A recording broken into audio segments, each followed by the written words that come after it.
Hello, everyone. I'm Zhang, and today I'll be talking about a system that may raise some trademark issue for me, called LegoOS. So a few years ago, I started to look into an idea called hardware resource disaggregation.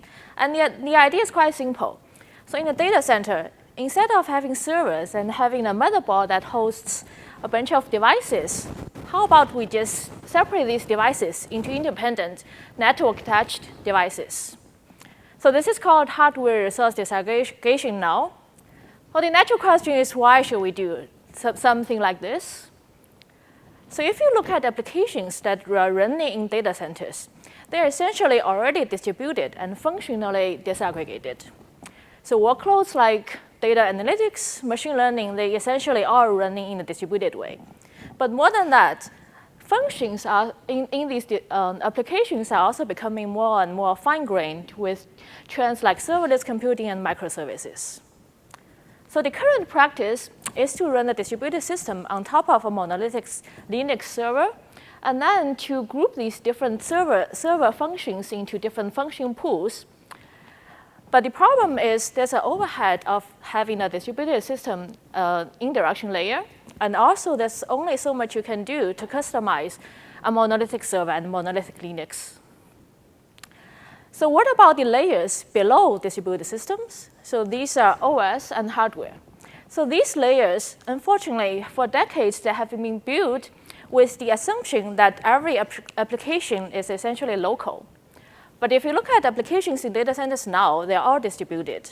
So are we actually having a wrong assumption for these lower level systems? So what we believe we should do is to have a clean slate design for these low-level systems. What I mean by that is to have built-in support for distributed resource management, for fine-grained failure handling, for a fast network, for function separation customization. And with this, I believe we can reach another level of performance, manageability, and customization.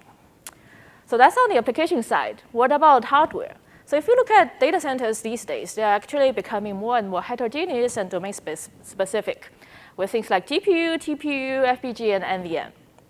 So now, this is good news for data centers. They all want to use all this fancy hardware. But the first thing they need to do now is to find server slots to put these devices in. And if they don't have, they need to buy new servers and retire old servers.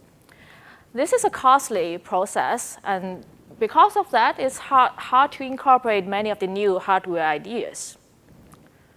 But imagine if you just can directly connect devices to network, and to deploy a new hardware, you just add a new device to the network, and to retire old one, just take them off the network. So this will largely improve the heterogeneity and elasticity of hardware in data centers. So now we just looked at application and hardware. So what about some of the real problems data centers are facing? One of it is resource packing. So essentially, data centers, when they want to allocate resource, now they are facing a multi-level, multi-dimensional bin packing problem. Let's look at a very simple example. Let's say we have two machines, and this is the occupied resource on machine 1 and machine 2. And we have this waiting job, which needs 3 yellow, 2 red, and 2 blue, and 1 red. And together, machine 1 and machine 2 have enough resource. But because this job has to run on a single machine, we cannot run this job. And the related problem is that usually, because you cannot easily move a job around after it starts to run, you have to allocate, pre-reserve more resource than what is actually used. And because of this, we are seeing in major data centers like Google and Alibaba, the CPU and memory utilization is only 20% to 60%. So there's some current solution to this, which is like you can split application into fine-grained, smaller pieces with things like microservice, and then run them separately on different machines and communicate through things like RDMA, remote swap, and distributed shared memory. But there's still a performance overhead to this, and also there's no good support for fine-grained failure. But imagine if every device is just separate and disaggregated on its own, and when we want to allocate resource, we can allocate from any of these devices. And when you want more, when you're seeing a high demand, you can just allocate more. And when you're seeing the demand starts to reduce, you just turn off some of the device. And if the demand keeps increasing, you can add more devices. So with this, we can easily reach auto-scaling, right-sizing, and tight resource packing. And together, this would improve the monetary and energy cost of data centers. So with all these trends and limitations, what I think we should do is to move data centers to a new paradigm, what I call disaggregated data centers. So essentially, we should look at the problem from the perspective that we should admit that the operations they are distributed and functions are essentially separated. So what we are proposing is to do this disaggregated data center from the hardware all the way to the application. So from hardware, we should just distribute and disaggregate hardware devices. And then the core OS part, we also distribute and functionally disaggregate them. And then after disaggregating, we run each of these separate OS smaller pieces on the hardware. And for application, they're already distributed and disaggregated. Now they can just run on these disaggregated hardware and OS easily. So with this, we have started a multi-year effort into building what we call LegoDC, another trademark issue, I guess. So this is an end-to-end solution for disaggregated data centers. So we're dealing with the problem from all the way from hardware to network to OS to distributed system and a little bit into application programming language. But today, let's just look at the OS layer, which is called LegoOS, and it was originally presented in last year's OSDI. So the first question when we had is, once we disaggregate hardware, what type of OS should we build? Can existing OS work? Unfortunately, existing OSes, they were not designed for disaggregated resources, and they cannot handle a lot of issues well. For example, now, a lot of the resources, they're now moving across network. And traditional OSes, they do not handle these remote resources well. And not only are they remote, but they are also distributed. And there's no support for this low-level distributed resource. And also existing OSes, they do not handle fine-grained failure well.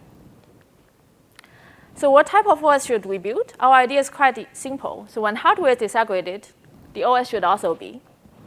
So this is traditional OS, which has process management, virtual memory system, file system, and network stack. So what we do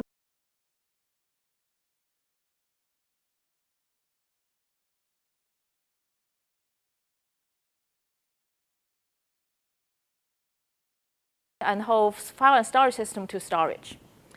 And by moving function close and local to the device, we believe we can achieve faster and better management, and we can also customize these different pieces better. With this, we propose the architecture called Splitkernel. So with Splitkernel, we split OS functions into what I call monitors.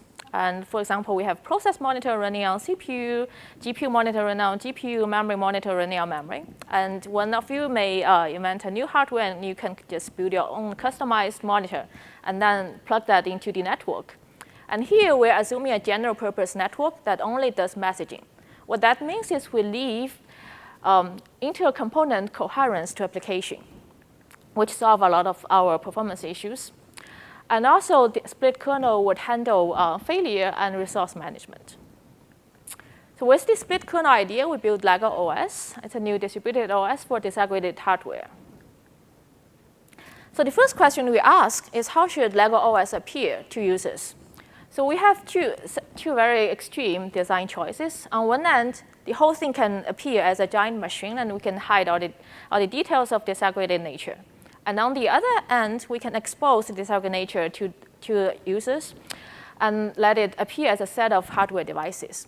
We choose something in the middle, which we call VNodes. So this is closer to a container, but not exactly a container. So this is closer to what application developers are already familiar with.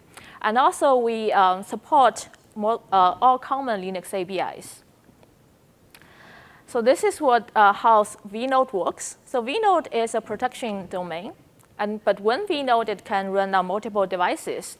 And one device can run multiple VNodes. And also, with VNode, we allocate resource on demand.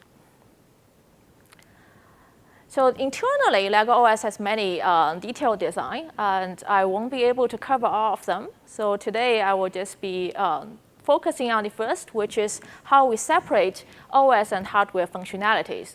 and briefly touch about how we manage resource. So the most difficult part we faced when we were building LegoOS is to separate processor and memory. So these two have been fundamentally built together for decades. So how do we separate these?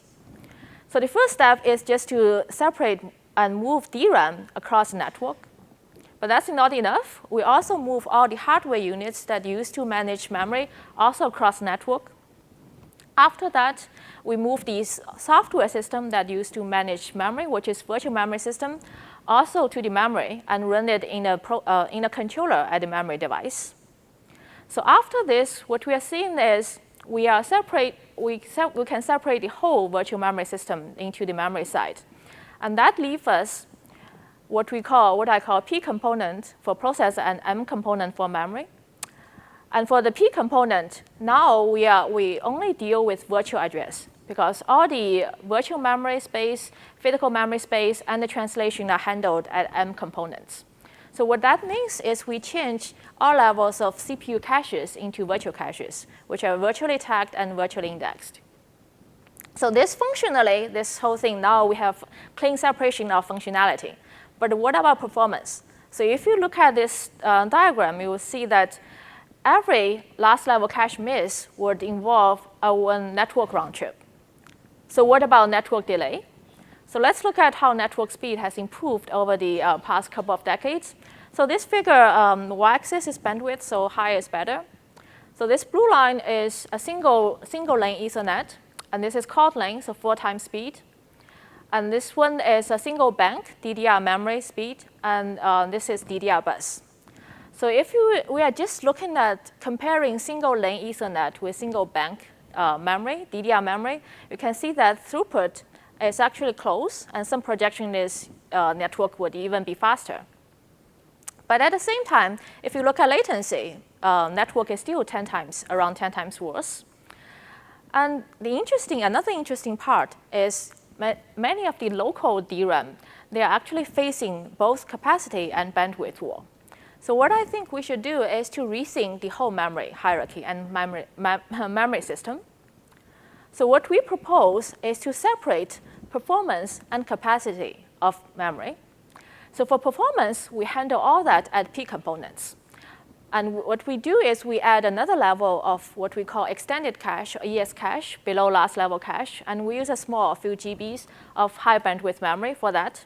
And this EX cache is managed by the hardware on the hit path, and OS manages the miss path. So with this, we can actually improve the performance on the P component side. And now we move all the capacity side across the network. What we do is we can increase the size of each M component's DRAM, or even use non-volatile memory, and we can have multiple of them. So with this architecture, we improve both performance and capacity. And we can separate and manage them independently. So now I'll just very briefly talk about our distributed resource management. So our idea is to use a 2-level management. So at a lower level, we do fine-grained management, where each components, they just communicate on their own for fine-grained resource allocation and fine-grained access. And then we maintain one or multiple global resource manager that does global process management, global memory management, and global storage management. And every time when you have a coarse-grained resource request, like when you want to allocate a new process, you go to the global process management. But when you create a new thread, it will be local. So I don't have time, unfortunately, I don't have time to go into a lot of the design details of LegoOS. If you're interested, you should check our paper out. So now let's move to implementation evaluation. So we implemented LegoOS from scratch. I think it's more than 200,000 lines of code now. And we ported a lot of drivers from Linux. And so at the time, we were just using normal servers to emulate disaggregated devices. And currently, we are building our own hardware solution. So here we show results with unmodified TensorFlow that are running ImageNet and Cypher10. And we compare LegoOS with several systems. So the first and the baseline is single machine Linux with essentially unlimited memory. So no swap, and all memory is enough, all the local memory is enough. So this would give us optimal performance. We also compare Linux swap to local RAM disk, so in-memory disk, and also a system called InfiniSwap that swaps to remote memory through InfiniBand. So this figure shows the Cypher 10 result, and ImageNet is similar. So y-axis here, we're showing performance per dollar. So our per dollar is calculated by hardware energy cost, and it's roughly, with LegoOS, we can roughly save half of the cost. So here, and x-axis is the memory size, local memory size, or EX cache size. So if you look at just pure LegoOS, how it compares to single machine Linux, we can see that LegoOS can improve performance per dollar by up to 1.4 times. And then this is InfiniSwap, swapping to remote memory and swapping to local RAM disk. So if we are only comparing pure performance, LegoOS improves performance of the swap systems by 1.3x to 2.1x. So this actually is the power of building something from ground up and solving things from OS and hardware level. So to summarize LegoOS, firstly, it's open source. And I think just looking back, I think the key contribution is in demonstrating the feasibility of separating something that is very fundamental and core to OS. That is things like how do we separate process from memory. And after separation, there are a lot of new opportunities we can do. We can customize application hardware. And I think this could encourage a lot of the future and hardware OS research. And like Ramsey said, conclusion are always different from summary. So to conclude this is probably the most controversial sentence of the whole slide deck, that at least what I think is data center disaggregation is not an if question, but it's a how question. So what we believe the approach to do the data center disaggregation is an end-to-end solution that build things from ground up. And we are pushing function disaggregation and distribution into all layers of the system stack. And another interesting thing that we found is that, especially to students here, that building kernel is fun, although you write a lot of code. But it's still fun, and nowadays we are seeing new ways to build OS. So maybe part of the OS is in user space, it's disaggregated, distributed, or maybe you can build OS in hardware. And with that, I want to thank all my students who work on Lego DC, and happy to take questions.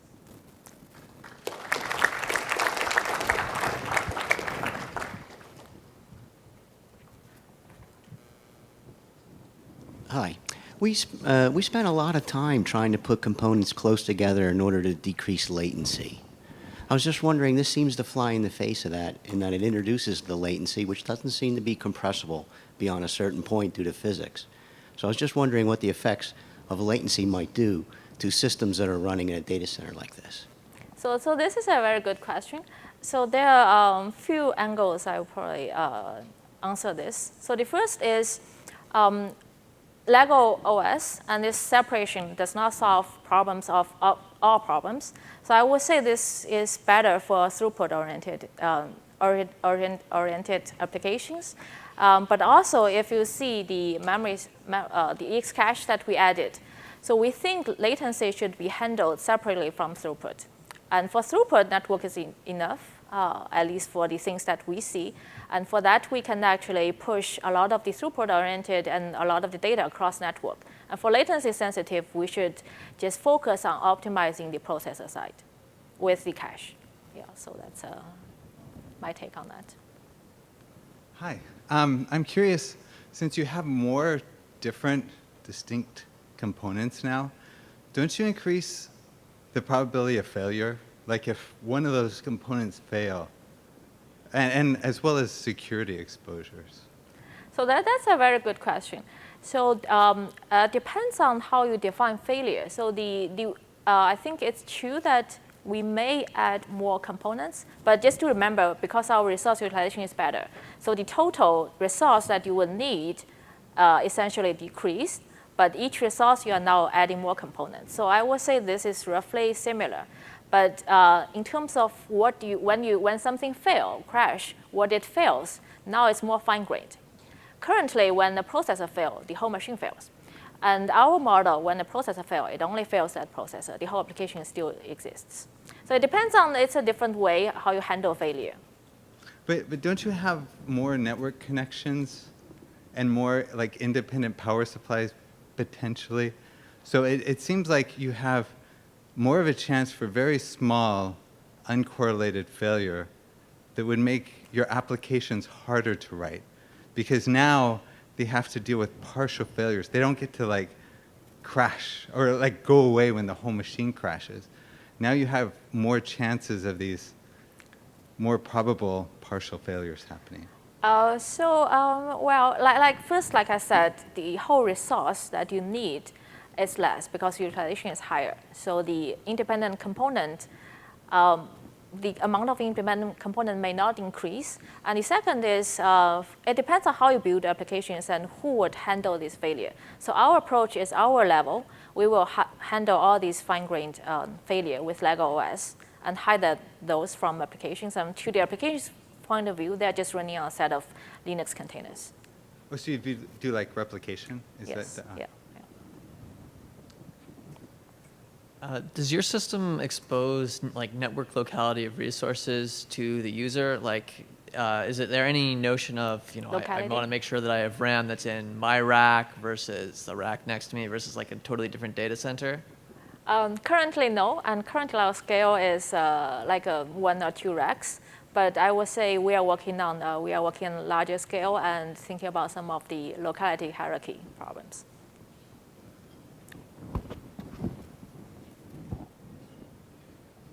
Thank you for the great presentation. It's very impressive. So the first question is that I feel the overall system availability or reliability is highly dependent on the availability of the global monitoring system. If there is any issue about the global monitoring system, that will impact a lot. Yeah, so like I said, the global monitor system, first is we can also replicate the global monitor, global resource manager. It's not a global monitor. And the other thing is we actually, so the global management can reconstruct all its information from contacting the individual resources, individual devices. So they keep fine-grained knowledge of resource utilization and other things. So the global thing can be reconstructed. And that when it fails, you can just go to the fine-grained, which is a little bit slower. I'm also thinking about another question, maybe very interesting. So think about I'm a developer, I want to improve this kind of system. And I find out there's a bug in my global resource management. And the impact of this bug could be, say, one memory slot or all memory slot. I think the potential impact of a small bug in any component could be very huge. How do you think about that? Well, so this first one I would also answer the other security one. So what we do is we separate, you can think of a Linux OS into smaller pieces, and each piece, it's mostly independent. You can protect it on its own. You can develop and debug it on its own. So from this point of view, it's easier to protect, to make it more reliable. And also the global thing, I think any system that uses a global management would have similar issue. And we actually reduce the amount of dependency on this global management. Thank you. Sorry, let's just take one more question, and you can. So my question is more about performance prediction. How is the dividing this operating system into a lot of pieces talking to each other through network, making the system, is it becomes more unpredictable because now the components speak with other components through network, which could be subject to noise? That's a good question. So first is I want to say that this is a big move, and we're also building our own network solution, and there are other network solutions to resource disaggregation. But in terms of, sorry, what's your original question? Predictability of the application given that the network is noisy. They predict it. I would say that, like I said in the beginning of the talk, a lot of the applications, they're already distributed and disaggregated.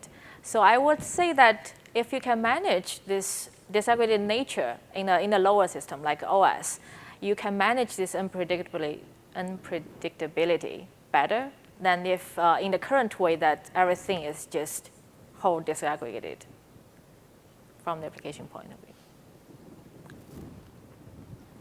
Okay, that's thanks to the speaker.